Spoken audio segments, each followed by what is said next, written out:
The 878th edition of the MMA Gambling Podcast on the Sports Gambling Podcast Network is brought to you by Underdog. Get up to $1,000 deposit match when you sign up at UnderdogFantasy.com and use promo code MMA SGPN.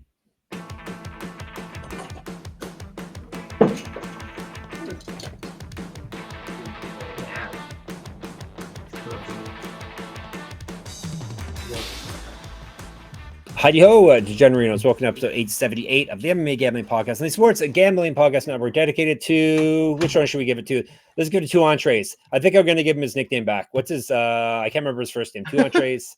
Deontay Johnson for cashing for the other voice here, Daniel Gummy Vreeland, cashing that Fury FC. What was the line on that? Plus when it got one.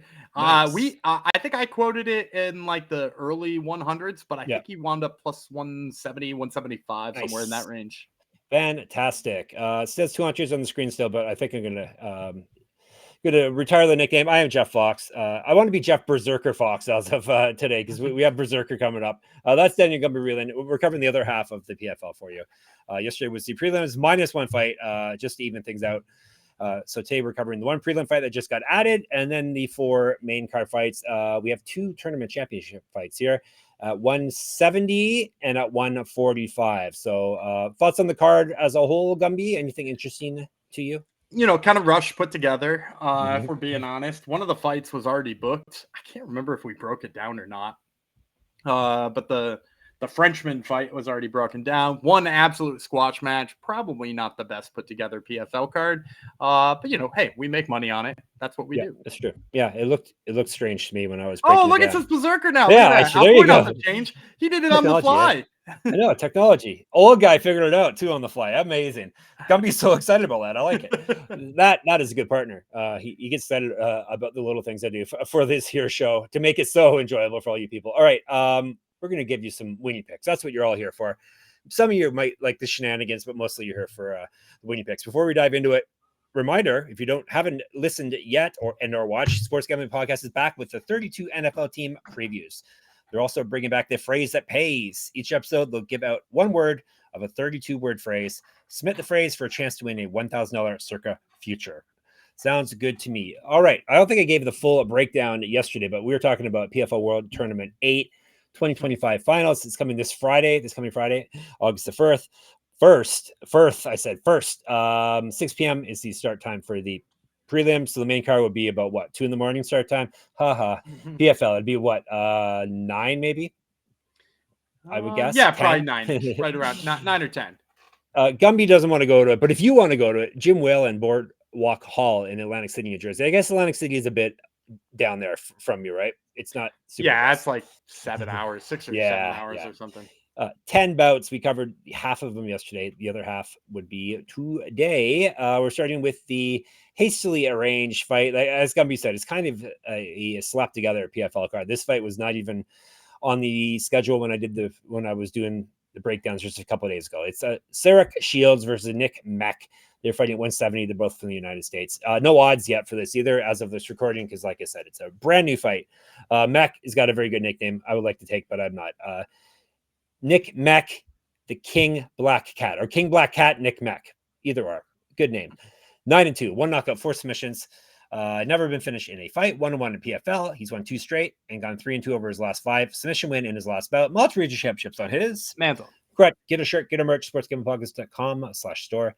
He's got an inch reach on Shields. Shields is Berserker. I stole your name, though. He's 7-2, 1 knockout, 3 submissions. He's been knocked out twice. So both of his losses came via knockout. Lucky he's fighting a guy who submits people. He's won 2 straight and 5 of 6. He's a regional champ. A 1-0 in PFL, if I didn't say that already. 2 inches of height over Meck. So give us an odd, give us a win. I think Shields is going to be a big favorite. He kind of got screwed out of possibly being in this tournament. He was supposed to fight Joseph Luciano as an alt bout way back when the welterweight tournament first started. And Logan Storley's original opponent was Magomedov Mulatov, who had to back out for weight issues or something like that. And instead of stealing Shields, they stole Luciano and put him against Logan Storley. Now, obviously, Logan Storley beats the crap out of him. We're going to talk about him in the finals in a little bit. But then they rebooked Shields versus Luciano for a prelim down the road, and Shields beat him up. And so like they took the wrong guy out of the alt bout. Yeah. And I don't think he beats Logan Storley, but like, you know, that tells you like that they probably made the wrong choice there and who to pull up and who not to pull up. Yeah. And I think they did stylistically too, because, you know, let's talk about what Logan Storley's good at. Logan Storley's good at takedowns and holding you down and beating you up when you're down. He was fighting Joseph Luciano, a guy who pretty much is fine with you taking him down because he's going to try 37 submissions off of his back. And, you know, while that works against certain level of regional opponents, it's not going to work against Logan Storley. Logan Storley's good at that kind of game. And Sarek Shields brings like a Logan Storley light style. You know what I mean? Like he himself is a pretty damn good wrestler.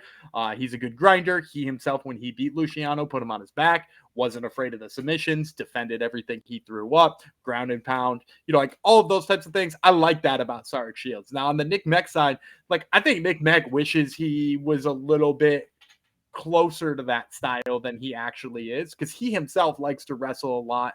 I would say game plan wise, I'd say mentally he probably thinks the same way as Sarek Shields here. But the big difference is Sarek Shields closes the distance really well. His top control is really sharp. And Nick Meck kind of has issues with the way that he closes the distance to shoot. Like he throws strikes out there, but it's not really blended together particularly well. And then in addition to that too, like, you know, I've seen in some of his recent fights that when he's gotten taken down or when he's scrambling, he's done some like weird things that have basically given up his own back. And those are the types of mistakes that Sarek Shields would exploit. So, you know, I'm going to go with Sarek Shields here. My guess is probably in like negative 350 range. Right. But I just think he's the better of the two grinders here. All right.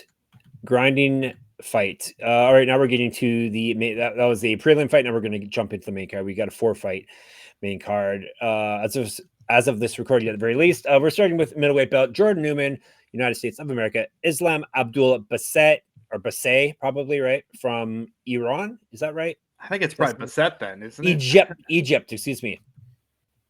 Eslam Abdul Baset from Egypt versus Jordan Newman for the United States. 185, let's break it down. Baset, listen to these odds. The Iron Man, 16-3 with 1 no contest, 7 knockouts, 3 submissions. He's been knocked out once, submitted once. PFL debut. He's won 7 of 8. TKO loss in his last bout. Multiple region championships on his mantle. Correct. Get the shirt, get our merch, get all the good stuff. sportsgamblingpockets.com/store. You're going to hear that a lot this episode. He's fed at 205, 2014 pro MMA debut. Sounds like a good resume, right? Plus 738. Sorry. Because he's fighting a not human Jordan Newman. 7-0, 2 knockouts, 2 submissions. This is his debut as well. He's 2 years younger than Baset, minus 1,000. And he is a college wrestler as well, right? Yeah, Jordan Newman is the pick here. Like, you know, as much as you can watch film on Baset and try to get yourself excited about him. But like Jordan Newman, 7-0 for a reason. He's an absolute beast in there. And you know, like if you watched Baset, anytime he's fought a wrestler, he's struggled with the wrestling. And he's fought wrestlers who are not as good at wrestling as Jordan Newman is. You know, the fight that sticks out to me is, basically I went back in his record and was like, if he is going to win this fight, he needs to be able to defend takedowns. Let me see if I can find any footage of him defending a takedown. And so I found this fight with Mike Shipman, a guy who pretty much exclusively shoots takedowns, and who he must have gone into that fight knowing, like, I got to stuff the takedown. I've got to force this guy to strike. And what he couldn't do was get that fight that way. He wound up giving up early takedowns to Mike Shipman right away. Was working off of his back constantly. And if he's doing that against Mike Shipman, and no shade on Mike Shipman, he is actually a pretty good wrestler. He's not, I don't think he's Jordan Newman though. Jordan Newman's kind of one of those guys who I was like, how did they not find a tournament spot for this guy? For me, I think the grind is going to be there for Jordan Newman, not to just pick back-to-back wrestlers here, but the simple breakdown in this fight is that, Baset has given up a lot of takedowns. Newman, collegiate wrestler, really high level, has found a way to make it work in his game. So give me Jordan Newman. He grinds this one out easily. This is the grind episode, Gumby. The grind episode. Totally. Grind. All right. Before we grind out some more wins, let's tell you about some of our lovely sponsors. Starting with, once I get to that read, Circa Million and Circa Survivor, the world's greatest sportsbook. Circa Las Vegas is hosting the world's biggest pro football contests. That would be Circa Million, Circa Survivor, and Circa Grandissimo, with over $21 million in guaranteed prizes. You can't call yourself a true degen if you're not competing in the Circa football contest. Come hang out with SGPN at the Circa contest weekend, August 21st to 23rd, for an amazing weekend, including live shows and open bars. Plus, you get a 15% off a stay at the Circa with promo code SGP15. The contests are open to everyone. Sign up in Nevada and play from anywhere with the help of SGPN's official proxy. Go to footballcontest.com and use promo code SGP to get $50 off your proxy fees. We're giving you discounts everywhere. Underdog Best Ball Mania is happening all summer long, giving away $15 million in prizes, including $2 million to first place. No waiverware, no arguments about trades. Best Ball is the best way to play fantasy football. Underdog is also a great place to play Pick'em, where you can win up to 500 times your entry. Gumby's going to give you a winning play right now, I bet. Probably baseball. Yeah, one of my favorite guys is throwing on. This is Monday. We got Chase Burns on the mound for the Reds, and I think last time he pitched, I said on this very podcast that he's probably just going to go off for double-digit strikeouts, and all he did was strike out 10. So we're going to go the higher than on Chase Burns' strikeouts yet again. So I better do a Chase Burns article. I better go back in. Burns, he's so nasty. I better go back in time because today's Monday already. I'll go back in time and I'll write a Chase Burns article on Sunday night for Monday. How's that sound? That sounds good to me. All right, listen to what Gumby said. Read my article too. And use our code at Underdog Fantasy. That would be MMASGPN to claim your special pick and first time deposit offer up to $1,000 in bonus credits. So underdogfantasy.com, promo code MMASGPN. All right. He doesn't have his fun name as Schlichter, but still. Schlitter. Right. We talked even about funner. Last episode. All right. How did he had to have gotten picked on in middle school, right? You'd think so. Yeah. Schlitter. Yeah. Maybe he got strong throwing rocks at the bullies. So that's how he got a good throwing arm. We got a France versus France fight next at 145. Asaël Adjoudj versus Yves Landu. They're fighting us at 145, 3 5-minute rounds. I will tell you about Landu. I guess it would be Lando then, wouldn't it? Yves Lando. 21-9, 5 knockouts, 5 submissions. He's been knocked out once, submitted once. He's durable. This is his PFL debut. He's won 5 straight fights and 6 of 8. He's not fought since May 2024. He's not lost since October 2021. He went 6-1 in Bellator RIP. He also has multiple region championships on his mantle. Correct. Get our shirt, get a shirt, get our merch, get all the good stuff. sportsgamblingpockets.com/store. He's fed at 155, 2010 pro MMA debut. He's got 2 inches reach over Adjoudj plus 201. Adjoudj is the Sultan, which is easier to say. 9-1, 3 knockouts, 2 submissions. He's never been finished in a fight. 1-0 in PFL. He has won 9 straight fights. He's not lost since his debut, which was February 2020. He went 6-1 in Bellator as well. Rip to Bellator. He's fed at 155, 13 years younger than Lando, 4 inches taller, minus 225. I'm actually going to go Lando. I'm going to roll the dice here, take an underdog. And the big reason why I like Lando here is his wrestling. He does a really good job of getting down on the hips, forcing wrestling exchanges. I think he's probably going to be, I think he'll be the slower of the 2 guys on the feet here, but I don't think it's like, he's not markedly slower than Adjoudj. I really like the experience when it comes to grappling and his wrestling. And yes, I know you just mentioned Adjoudj is 1-0 in PFL. He's coming off of a submission win. He got absolutely taken to task in that fight nonstop for about 14 minutes before he pulled a guillotine out of nowhere and managed to beat a guy who I'm pretty high on in Jose Perez. But the thing is that like the stuff that Perez did in that fight that gave Adjoudj all kinds of trouble is what I think Landu can do. Like, Perez is, he's a good wrestler from New Jersey Chicago. Sorry. That's gonna, he'd be pissed about that. But like, he's a good wrestler. He's good at getting to the hips. He blends things together well, all things that I think Lando does as well. And so like, Adjoudj already had trouble with that. What did Adjoudj do? He poked Perez in the eye about 17 times in that fight and then found a late guillotine. And so Lando is a little bit more experienced than Perez. I think Perez was like 8-0 going into that fight or something like that. Lando's got damn near 30 fights on his career. I think he, and you said it yourself, he's durable. I think he does a better job of avoiding that submission here. And if he can, just sort of ride out those takedowns and force Adjoudj to fight the exact same fight he fought last time out, Adjoudj looked bad doing that. So, I'm going to take Landu to kind of capitalize on, this really high stock on Adjoudj for pretty much no reason other than that he found that late finish. All right. Let's give you Landu. That's the winning pick, everybody. You know it. All right. We are to our first tournament championship fight. So $500,000, right? It hasn't been cut down. And again. These guys, did both of these guys win a championship at one point? We'll find out. I know Pinedo did, but maybe Khaybulaev. Oh no, Khaybulaev beat I want to say Chris Wade in the finals one year. Yep, he is the champion. It's true. Yep.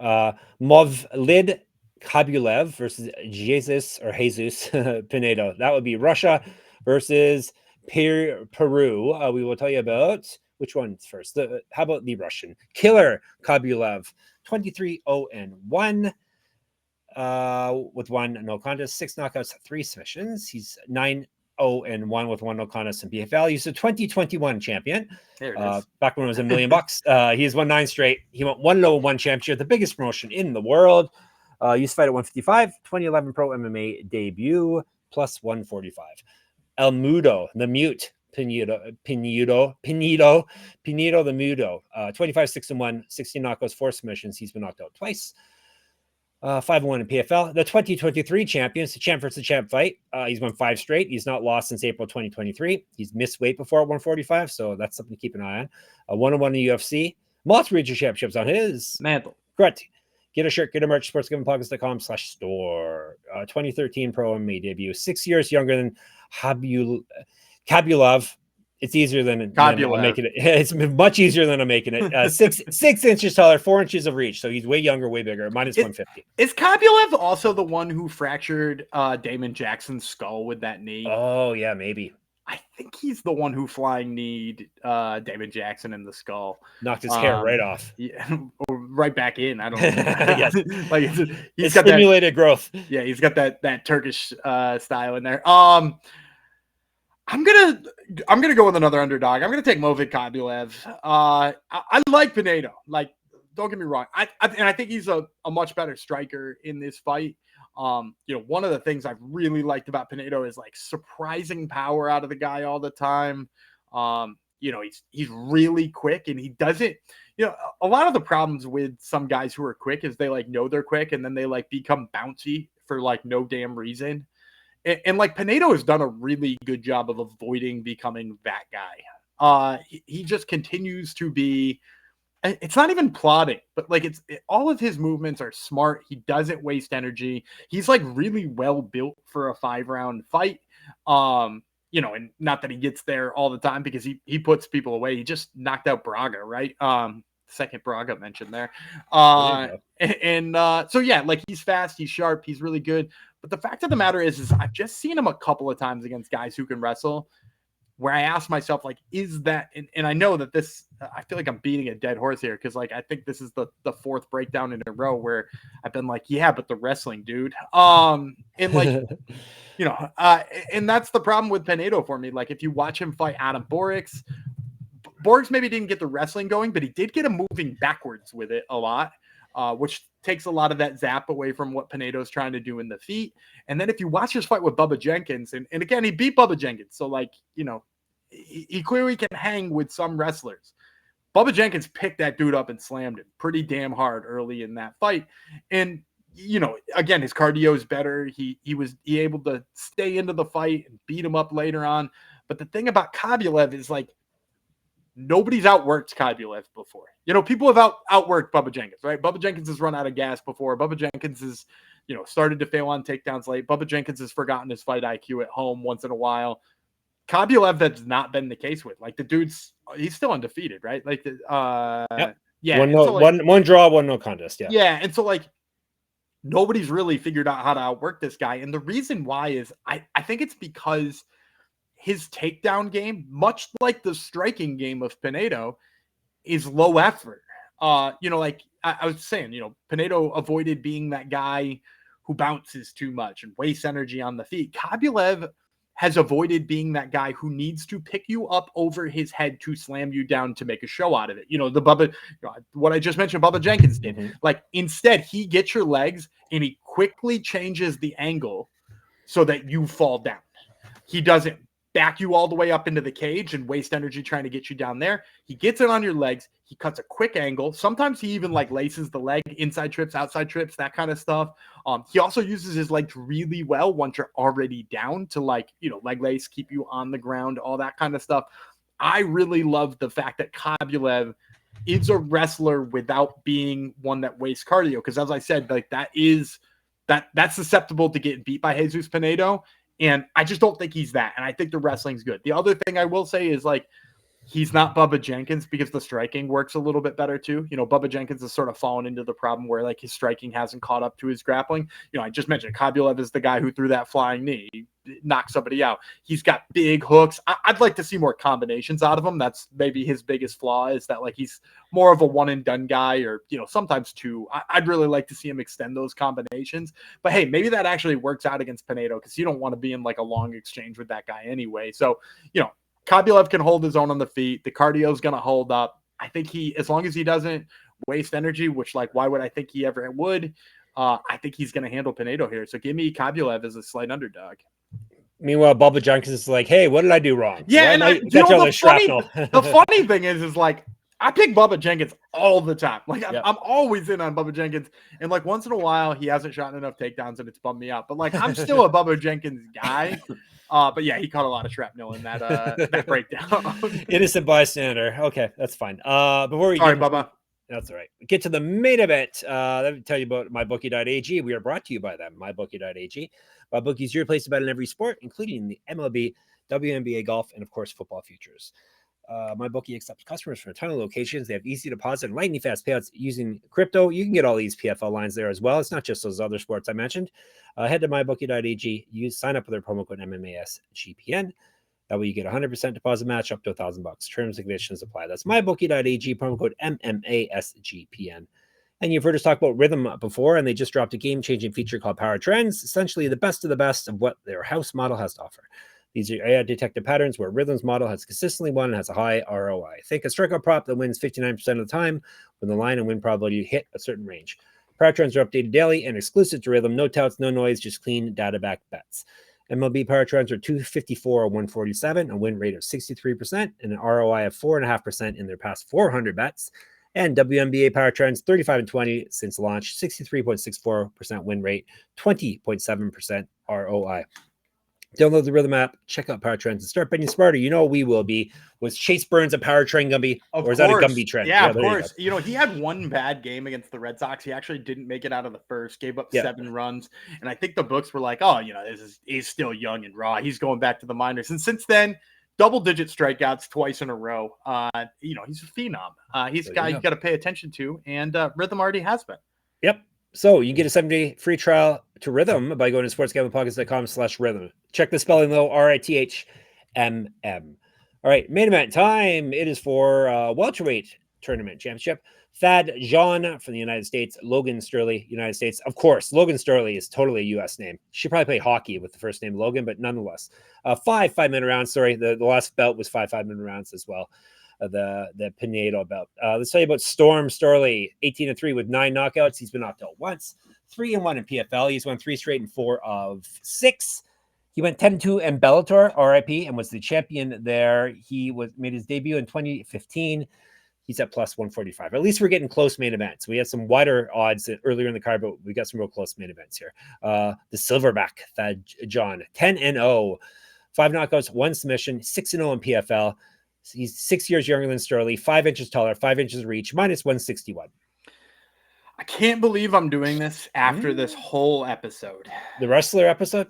The wrestler episode. I'm picking the striker. I'm going to take Thad Gene. Yep. And it's funny because, I think when this tournament started, you asked me, who is your expectation to win at welterweight? And I said, as long as Logan Storley gets through Magomedov, he's my champ. Yeah. And then Umalatov, I remember you picking him. Yeah. Yeah. And then Umalatov got pulled. And then I think you asked me for, who would he see in the finals or who might be a dark horse. And I said Thad Gene. Like if Thad Gene could get through the Jason Jackson side of that bracket, he's an intriguing prospect. And he not only got through the Jason Jackson side of that bracket, but he did so enough for me to say my initial instinct was wrong. Thad Gene is the right guy to pick to win here. And the reason why is like, you know as well as I do, Jason Jackson is an ass-kicking machine. He is. I've read that somewhere too. And not only is he an ass-kicking machine, but like, what did we joke that the nickname should be changed to? Oh, come on, I'm supposed to remember this. Yeah, you got this. It was your name for a while. Oh, we only changed one word. You got it. I believe in you. It wasn't the ass kicking machine. What was it? I can't remember. It was the ass grinding machine. Oh, that was my name. We've done this show for a long time. Yeah, that was a while ago, but yes, not actually all that long ago. I think it was early. How in this inappropriate, tournament. But yes, I do remember that. So anyway, Jason Jackson brings a grinding style. The grinding style we've been talking about this entire episode. And what did Thad Gene do? He basically gave him no minutes of control time. Yeah. Jason Jackson would get him down. That dude is so effing strong, and he would just, do the technical thing right. But in addition to doing the technical thing right, he's just so powerful that he'd, get himself back up, and then he'd punish Jason Jackson for having him been there. And look, Jason Jackson is a guy with legit 5-minute cardio. He won the Bellator title right before it was PFL. And when he won that Bellator title, it was by just working so damn hard. He beat the who was the Ukrainian guy there that was the champ for a long time. Right. That guy. Yes. That guy. He left for a while to fight in the war. Yes, that guy. And then he came back to lose to Jason Jackson. Yeah. So Jackson has got legit cardio, and still Thad Gene was like, it doesn't matter, third round, I'm getting back up and I'm punishing you for it. And he won a decision. It was a really close decision, but it was one where he's the powerful striker and he didn't get enough control time. And then when you look at Logan Storley, yes, he fought Kikuri in the semifinals. Yes, he got his wrestling going, and ultimately it was enough. But if you look at a lot of those late takedowns in that fight, they are labored. His cardio is not the cardio of Jason Jackson. And even Jason Jackson dealt with some issues getting takedowns late against Thad Gene. I think those issues start a lot earlier against Logan Storley. I think Logan Storley has a much worse time in the grappling than Jason Jackson does. And I think he gasses earlier in that fight too. And then in addition to that too, I think the gap on the feet is wider than it was with Jason Jackson. I think Jackson can, sort of hold his own up there. I think Storley's got a little bit more to go. And especially with the KO power of Thad Gene, I think Gene's just going to punish him on the feet, and he's going to pop back up as soon as he gets down. So yeah, give me Thad Gene here. Little surprised even in myself with this pick, but he's the right one. Okay, I cheated and looked it up. Yaroslav Amosov is the man Yaroslav that he deserved us to 28 respect or something like that. Yeah. We completely forgot him. Yep. All right, let's recap and get out of here. No lightning round because you got every fight broken down. Thad John, Hobby. It's not that hard. Khaybulaev. It's so easy, but there's a lot of extra letters in there. Khaybulaev. Not Adjoudj. Landu. Newman and Shields. So he's got you some wide ones. He's got you some underdogs. You got everything there. If you want more of us, we're in the Discord, sportsgamblingpodcast.com/Discord. We are on the old YouTube in the comment section at MMA Gambling Podcast. Make sure you subscribe, please and thanks. We are on the Twitter, SGPN MMA. He's at Gummy Reeland. I'm at Jeff Fox Writer there and on Instagram. You can check out my Substack at moneymma.substack.com. I usually have a weekly UFC pick'em contest running there for you for free. Gumby has another podcast called Top Turtle. He's in the thick of Dana White Contender Series previews with interviews, right? Yeah, we got Ty Miller, who's going to be on the first episode. I think he's going to be the second fight of the whole season. And then later we're going to be talking to Damon Wilson. When's it's how many more weeks? August 12th. So we're only 2 weeks from tomorrow. That is exciting. All right.